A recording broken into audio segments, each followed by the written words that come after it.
it!" jeered Piers, flexing his chest. "Come on, don't be a coward! Just do it!" His eyes flashed.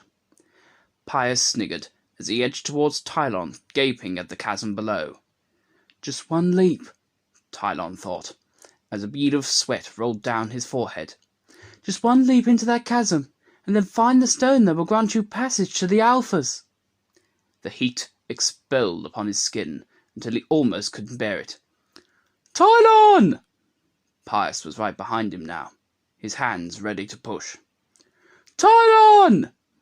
Piers raised his hands, and without warning shoved Tylon into the gaping hole of heat.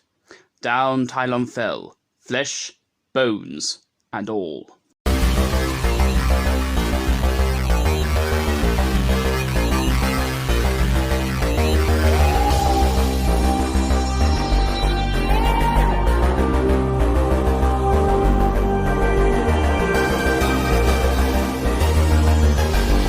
Doctor Who, Short Stories, The Pyro Plunge. Out of the heat came an almighty roar of ancient engines, and the vast form of a 1950s police boat materialized. As the door opened, out stepped a small, unusually dressed man, holding the handle of a question mark umbrella. His appearance, though evidently Poirot-esque, gave him the air of a learned man whose eccentricities set him apart from many others. The doctor carefully reached into his jacket pocket and removed his watch, which he presently held open to scan the surrounding area before returning it. Upon further inspection, his gaze fell upon a small youth, gazing back at him from beyond the heat. The youth wore a look of pure terror, whether from the doctor's sudden appearance from within the blue box behind him, or the appearance of the blue box itself. The doctor curtly raised his hat and called out to the youth, hoping to make polite conversation. "Hello there!" The youth shivered as the doctor spoke. "You wouldn't happen to know where we are by any chance? I was meant to be heading for a jazz concert and seem to have taken a wrong turn." The youth instantly darted away from the doctor without so much as a word. "Doesn't talk to strangers. Very wise. But in this case, exceptionally rude," the doctor commented before following suit. Despite his slight athleticism, the doctor struggled to keep up on his small legs as the youth diverged here and there through the various jets of heat. Tylon immediately stopped against a nearby wall, nursing a stitch and catching his breath in the hopes he had lost that strange little man.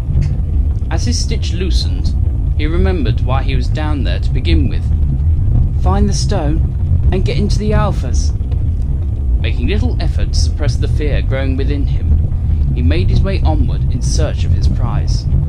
No sooner had he taken a few more steps before a strong hand gripped his shoulder. "Got you!" declared a voice from behind him. Tylon instantly turned towards the owner, only to discover the strange little man who had chased him. "Don't move!" he cried out. "Why?" Tylon asked. "You'll see." Without warning, a huge rush of heat exploded upwards from the ground behind Tylon, who instantly backed away. "Thanks," Tylon replied. "You're most welcome." Tylon breathed a sigh of relief before he blurted out his reason for being there. "I need to find a firestone." The doctor smiled. "Ah, the rite of passage. This variation only ever practiced on the planet Inus. Quite easy to fulfill if you know where to look." Tylon's eyes shone brightly. "You know of the rite? Where do I look?" "Hold on now. We can't very well go looking without being properly introduced," the doctor declared, holding out his hand. "I am usually known as the Doctor." "I'm Tylon." Heat exploded all around as the doctor and Tylon traversed the fiery caverns in search of the firestones. As they ducked under another low ceiling, they came to a vast opening leading into a large, almost cylindrical room, in the centre of which lay a pool of molten rock, and high above, clinging to the surface of several stalactites, the firestones. The only feasible way across appeared to be a row of what looked like fallen stalactites, which acted almost like stepping stones across the fiery pit below. Taking as much care as possible, the duo made their way to the centre, the doctor's umbrella crumpling from the heat. Tylon reached the centre first, and attempted to unsuccessfully leap for the nearest stone, little caring that he might tumble into the fiery depths. Instantly, the doctor flew in and tugged Tylon back from the edge with an umbrella handle. "We need to work together on this," the doctor indicated, raising a subtle finger.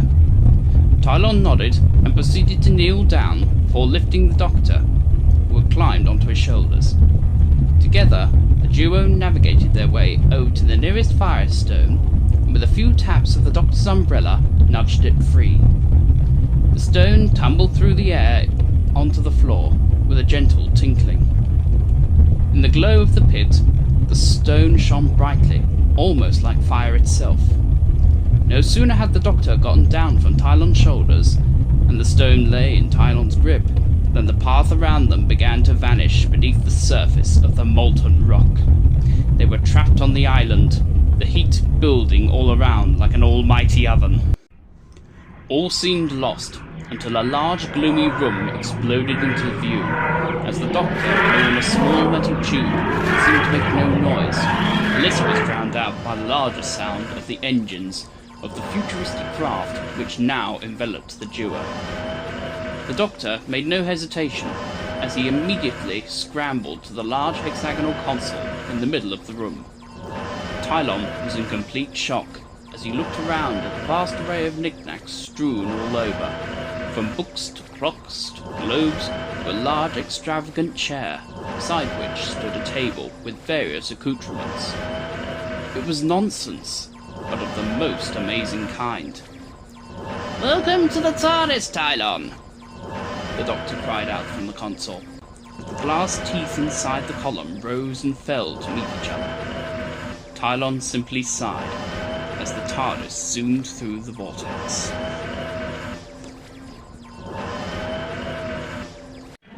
Materializing at the base of the large volcano they had previously been inside of, the doctor led Tylon into the fresh, crisp air.